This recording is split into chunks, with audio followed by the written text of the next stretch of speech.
দধির ভাণ্ড। এই তোমরা যদি কথা বলতে হয় এখানে আসো, সবাই তো পণ্ডিত, সবাই তো পণ্ডিত। কলিযুগের সাধুগুরু বৈষ্ণব দিয়ে আপনারা মাথাটা গেছে, আর আমরা দেখি সমস্যা।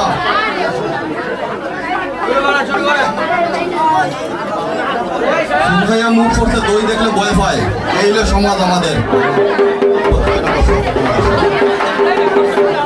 এই যে শুনেন, দধি আর দুধের মধ্যে তফাৎ কি বলতে পারেন?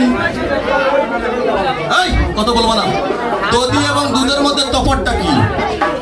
বাজার থেকে যদি দুধ আনো তাহলে কি হয়? পরে যায় কলকলায়, ঠিক না? কোনো প্রোডাকশন দিতে হয়। তদ্রুপ সমাজে বিশৃঙ্খলা থাকলে পরে যাওয়ার সম্ভাবনা থাকে আমাদের। কথা বুঝতে পারছো? যখন দুধটা দই হিসাবে জমা হয় তখন সেটা পরে